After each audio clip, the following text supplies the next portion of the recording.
नमस्कार। आज के वीडियो में हम एक बार फिर लेकर आए हैं। आज हम एक बार फिर राजस्थान के इतिहास के बारे में अध्ययन करेंगे। आज के वीडियो में मध्यकालीन राजस्थान की प्रशासनिक एवं राजस्व व्यवस्था का अध्ययन करेंगे। हमारी मध्यकालीन प्रशासनिक व्यवस्था को सामंती व्यवस्था कहा जाता है। इस व्यवस्था में बड़ा भाई राजा होता था तथा वह अन्य भाइयों को की भूमि का आवंटन करता था। इसी भूमि को जागीर ठिकाना कहा जाता था तथा इन भाइयों को सामंत कहा जाता था। इस प्रकार यह व्यवस्था रक्त संबंधों पर आधारित थी। प्रशासन संभालने तथा जीवन निर्वाह के लिए राजा द्वारा भाइयों को भूमि दी जाती थी। सामंतों के द्वारा निम्नलिखित कार्यों में महत्वपूर्ण भूमिका निभाई जाती थी: कर प्राप्त करना, सैनिक सहायता, न्याय प्रशासन और उत्तराधिकारी चयन। कर्नल जेम्स टोड के अनुसार यूरोपीय सामंती व्यवस्था में राजा स्वामी की तरह होता था तथा सामंत उसके सेवक होते थे, लेकिन हमारी सामंती व्यवस्था सम्मान एवं कर्तव्यों पर आधारित थी, अतः इसमें सामंत सहयोगी थे। हमारी सामंती व्यवस्था टेंट के समान थी, जिसमें राजा मध्य का स्तंभ होता था। मुगल काल में मनसबदारी व्यवस्था के कारण हमारी सामंती व्यवस्था में परिवर्तन हुआ, जैसे श्रेणी व्यवस्था, राजा के सामंतों पर सैनिक निर्भरता समाप्त, सामंत उत्तराधिकारी का चयन करते थे, राजा ने सामंतों पर नए कर लगाया जैसे उत्तराधिकार शुल्क, और सामंतों की सहयोगी की भूमिका। इन परिवर्तनों के बावजूद हमारी सामंती व्यवस्था का मूल ढांचा टेंट के समान बना रहा। हमारी सामंती व्यवस्था बंधुत्वों पर आधारित थी, क्योंकि सभी भाई आपस में मिलकर कार्य करते थे। सामंतों द्वारा राजा को दिए जाने वाले कर या राजस्व, अभी कौन कौन से जो जनता पे कर लगे थे, टैक्स लगे थे, उनका अध्ययन करेंगे। तो रेख सबसे पहले है। सामंतों द्वारा राजा को भू राजस्व जमा करवाया जाता था, उसे रेख कहते थे। और ये रेख दो प्रकार की होती थी। एक नंबर पट्टा रेख, यह अनुमानित भू राजस्व था जो जागीर के पट्टे में दर्ज किया जाता था। यह अनुमान के आधार पर लगाया जाता था। दूसरा था भर्तु रेख, यह वास्तविक भू राजस्व था जो सामंत द्वारा राजा को जमा करवाया जाता था।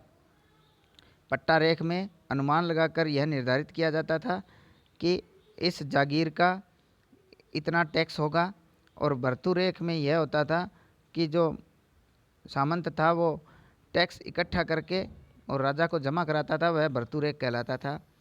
महाराणा अमर सिंह द्वितीय ने मेवाड़ में रेख व्यवस्था का निर्धारण किया था, अतः इसे अमरशाही रेख भी कहा जाता है।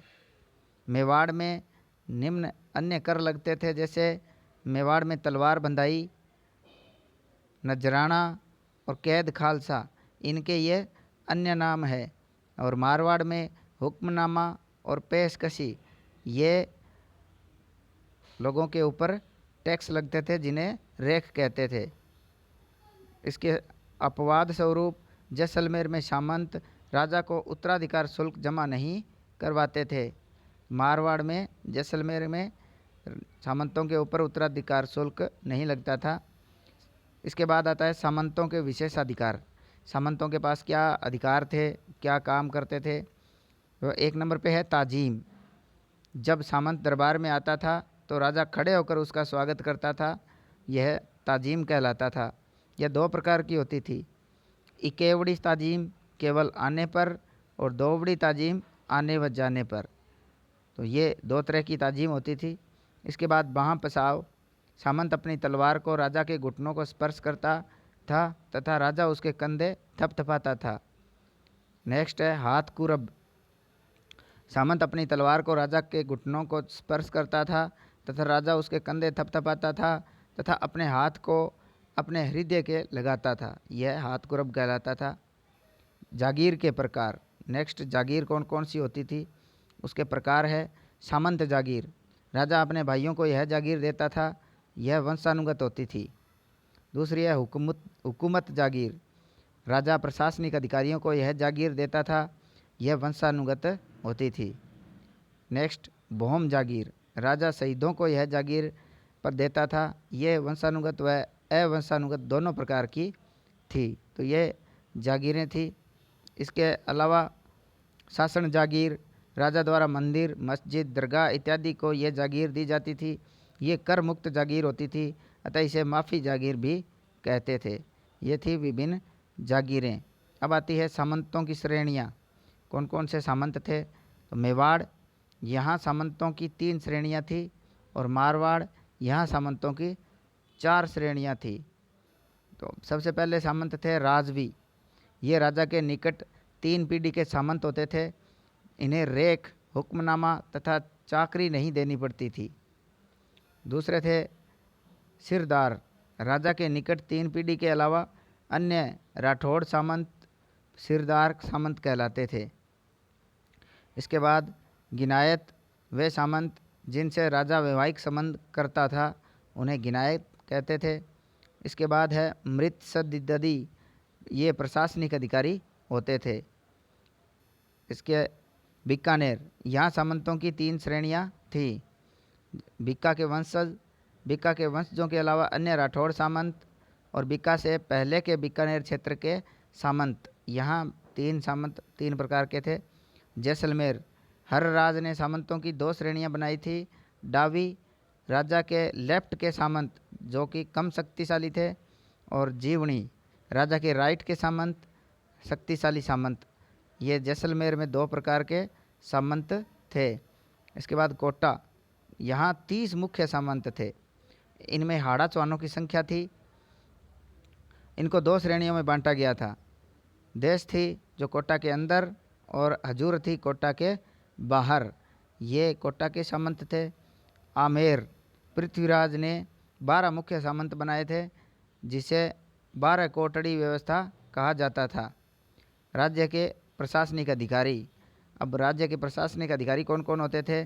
सबसे पहले राजा, राजा का सर्वोच्च अधिकारी था। यह प्रशासनिक, न्यायिक तथा सैनिक शक्तियों का मुख्य केंद्र होता था, लेकिन राजा निरंकुश नहीं होता था।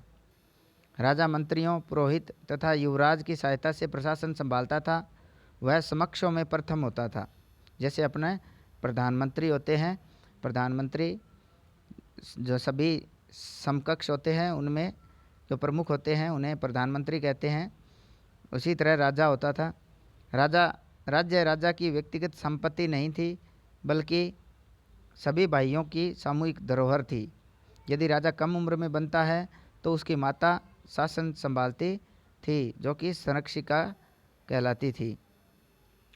उसके बाद राजा पर नीतिगत दबाव तथा धर्मशास्त्रों का नियंत्रण होता था। 2 नंबर पर प्रधान, यह राजा को सैनिक तथा प्रशासनिक मामलों में सलाह प्रदान करता था। अलग अलग रियासतों में इसे अलग अलग नाम से पुकारा जाता था।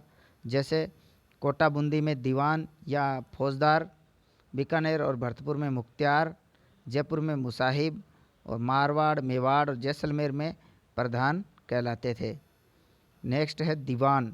यह राजा को वित्त एवं राजस्व मामलों में सलाह देता था। राजा की अनुपस्थिति में दीवान राज्य को संभालता था, अतः उसे देश दीवान भी कहा जाता था। यह परगनों में हाकिम की नियुक्ति करता था। नेक्स्ट बख्शी, यह सेना की भर्ती, प्रशिक्षण तथा अनुशासन के मामले देखता था। नेक्स्ट नायब बख्शी, किले तथा सेना पर होने वाले खर्च का ध्यान रखता था। यह रेख का भी ध्यान रखता था। रेख जो हमने पढ़ा था पहले थोड़ा सा कि रेख राजस्व वसूल करने को रेख कहते थे। नेक्स्ट जो हमारा है सिकदार, यह नगर का प्रशासनिक अधिकारी होता था। यह गैर सैनिक खर्च का प्रबंधन करता था। मुगल प्रशासन में इसे कोतवाल कहा जाता था। नेक्स्ट अधिकारी है हमारा खानसामा। यह राजकीय महल की आवश्यकता की पूर्ति करता था एवं राजकीय उद्योगों का प्रबंधन करता था।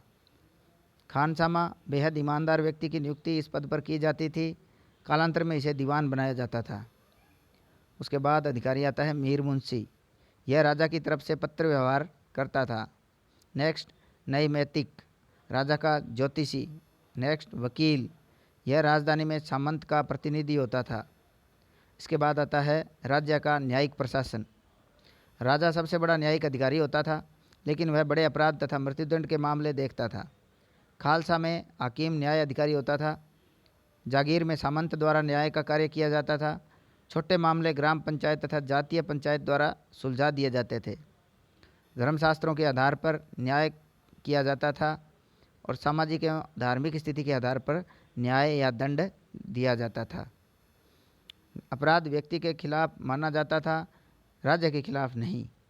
मुकदमों तथा गवाही का लिखित रिकॉर्ड नहीं रखा जाता था। दंड अत्यधिक सरल थे, न्याय शीघ्र तथा सस्ता था। कई सामंतों के पास शरण देने का अधिकार प्राप्त था, अतः कई बार बड़े अपराधी बच जाया करते थे। उसके बाद आती है भू राजस्व प्रशासन। भूमि दो प्रकार की होती थी, कृषि भूमि और चरणोत्ता भूमि। चरणोत्ता भूमि को गोचर भी कहते थे। यह सार्वजनिक भूमि होती थी, इस पर सभी लोगों का सामूहिक अधिकार होता था। राजा इसे खालसा घोषित नहीं कर सकता था। कृषि भूमि दो प्रकार की होती थी, उन्नाव या पीवल, वह भूमि जिसमें कृत्रिम संसाधनों से सिंचाई की जाती थी, और बारानी, यह भूमि वह भूमि जो वर्षा पर आधारित थी। भूस्वामित्व इसमें दो प्रकार का था, सैद्धांतिक राजा के पास होता था और वास्तविक उसका किसान था। भू राजस्व जिसको भोग, भोज, लगान या हासिल भी कहते थे, ये दो प्रकार का होता था। अनाज जो भोग कहलाता था और नकद ये हिरण्य कहलाता था। किसान दो प्रकार के थे, बापीदार और गैर बापीदार। बापीदार किसान के पास इनके पास खुद की भूमि होती है और गैर बापीदार के पास खुद की भूमि नहीं होती। बापीदार इन्हें भूमि का पट्टा दिया जाता था जिसे दाखिला कहा जाता था, और गैर बापीदार दूसरों की भूमि पर खेती करते थे। बापीदार किसान इस भूमि में कुआं खुदवा सकता था तथा लकड़ियां प्राप्त कर सकता था। गैर जो बापीदार किसान थे उन्हें सिकमी या खेतिहर भी कहते थे। बापीदार किसान अकाल की स्थिति में यदि किसान बाहर चला जाता तो भी उसकी भूमि राजा उसकी भूमि को खालसा घोषित नहीं कर सकता था। तो ये थी मध्यकालीन इतिहास में भू राजस्व व्यवस्था, विभिन्न सैनिक व्यवस्था, राज व्यवस्था। आज के वीडियो में हमने अध्ययन किया। अगर आपको वीडियो अच्छा लगा तो वीडियो को ज़्यादा से ज़्यादा शेयर करें, और चैनल को सब्सक्राइब नहीं किया है तो चैनल को सब्सक्राइब करें और वीडियो को लाइक करें। धन्यवाद।